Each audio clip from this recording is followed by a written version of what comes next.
혹시 이런 경험 있으신가요? 매일 아침 거의 똑같은 시간에 비트코인 가격이 뚝 떨어지는 기묘한 현상 말이죠. 오늘 바로 그 미스터리의 중심에 있는 월스트리트의 거대 기업 제인스트리트에 대한 이야기를 한번 파헤쳐 보겠습니다. 네, 바로 이 질문입니다. 지난 몇 달 동안 정말 많은 암호화폐 투자자들을 혼란에 빠뜨렸던 질문이죠. 아니, 왜 다른 시간은 다 괜찮은데 유독 뉴욕 증시가 열리는 아침 10시만 되면 약속이라도 한 듯이 가격이 내려가는 걸까요? 많은 분들이 겪으셨을 그 찝찝함, 그 원인을 지금부터 추적해 보겠습니다. 맞습니다. 이건 그냥 기분 탓이나 우연이 아니었어요. 데이터를 보면 명백하게 드러나는 아주 구체적인 패턴이었습니다. 바로 이 미스터리한 패턴이 오늘 우리가 파헤칠 이야기의 출발점입니다. 자, 그럼 이 미스터리의 가장 유력한 용의자는 누구일까요? 바로 월스트리트에서 가장 비밀에 쌓여 있으면서도 가장 강력한 회사 중 하나로 꼽히는 제인스트리트입니다.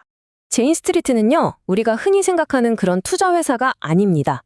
여기는 사람의 감이나 직감으로 투자하는 곳이 아니에요.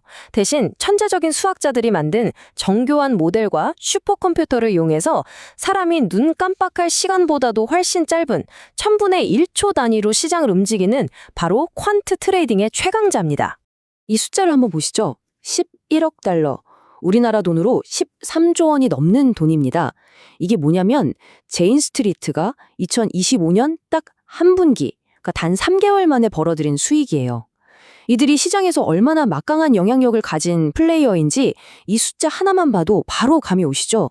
그런데 여기서 정말 흥미로운 지점이 나옵니다. 이렇게 엄청 많은 돈을 버는 회사가 스스로를 뭐라고 부르냐면요. 아나키스트 코민이라고 불러요. 무정부주의자 공동체라는 뜻이죠. 실제로 이 회사엔 CEO도 없고 모두가 수평적인 관계에서 일한다고 합니다. 이 독특한 문화가 이번 사건과 어떻게 연결되는지 뒤에서 한번 보시죠. 자, 그럼 이 독특한 회사가 어떻게 매일 아침 비트코인 가격을 떨어뜨렸다는 의혹을 받게 된 걸까요? 모든 이야기의 시작은 2026년 2월 이들을 상대로 제기된 하나의 거대한 소송이었습니다. 이 타임라인을 보시면 소송의 핵심 주장이 뭔지 알 수 있습니다. 바로 크립토 역사상 최악의 사건으로 기록된 테라, 루나 사태 직전에 제인스트리트가 내부 정보를 미리 빼돌려서 자기들만 손실을 피했다는 아주 충격적인 혐의입니다. 그런데 말이죠. 이 내부자 거래 혐의가 도대체 어떻게 매일 아침 비트코인 가격을 떨어뜨리는 것과 연결될 수 있었을까요? 그 해답은 바로 새롭게 열린 비트코인 ETF 시장에서 제인스트리트가 가지고 있던 아주 특별한 지위에 있습니다. 핵심은 바로 이 공인 참여자 AP라는 역할입니다. 쉽게 말해 ETF 시장의 VIP 패스 같은 건데요. 소수의 선택된 기관만이 이 자격을 얻어서 ETF 주식을 직접 만들거나 없앨 수 있습니다. 당연히 일반 투자자들은 가질 수 없는 엄청난 권한이죠. 이들이 의심받는 시장 조작 전략은 크게 세 단계입니다. 첫째, AP라는 특권을 이용해서 있지도 않은 ETF 주식을 미리 팔아버립니다. 공매도죠. 둘째, 실제 비트코인이 거래되는 시장에 가서 진짜 비트코인을 대량으로 던져서 가격을 인위적으로 떨어뜨립니다. 마지막으로 가격이 충분히 떨어지면 아까 팔았던 공매도 포지션을 정리해서 이익을 챙기고 싸진 비트코인을 다시 사들이는 거죠. 이 과정이 매일 아침 10시에 반복됐다는 게 바로 의혹의 핵심입니다.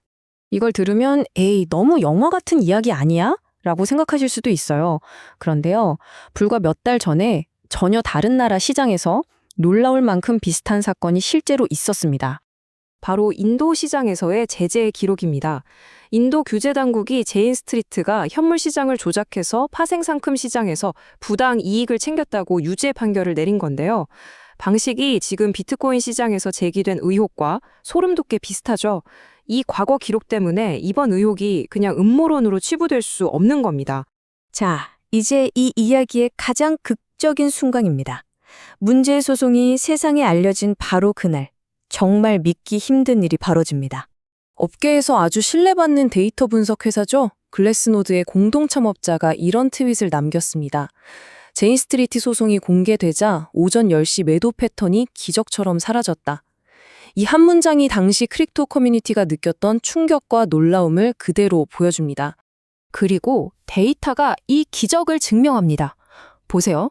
소송이 공개되기 전 일주일 동안 오전 10시마다 평균 2.1%씩 하락하던 패턴이 공개된 후 일주일 동안에는 오히려 평균 1.8% 상승하는 패턴으로 180도 바뀌어버렸습니다. 이걸 과연 우연이라고 할 수 있을까요? 자, 그럼 이 모든 상황을 우리는 어떻게 받아들여야 할까요? 이제 우리가 확실하게 아는 사실과 아직 법정에서 다퉈야 할 혐의를 명확하게 구분해서 정리해 보겠습니다.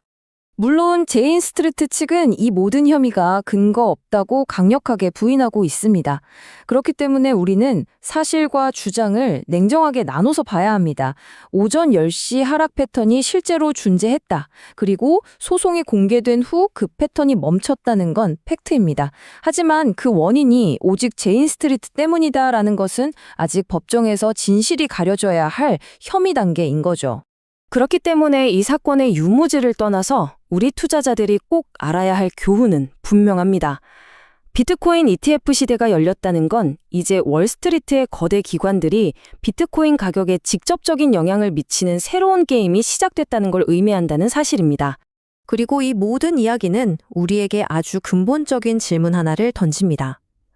탈중앙화라는 위대한 이상을 품고 태어난 비트코인이 아이러니하게도 세상에서 가장 중앙화된 월스트리트 기관들의 손에 의해 그 운명이 결정되는 시대가 온 것은 아닐까? 어쩌면 이것이야말로 ETF 시대 이후 우리가 암호화폐 시장을 바라봐야 할 가장 중요한 관점일지도 모르겠습니다.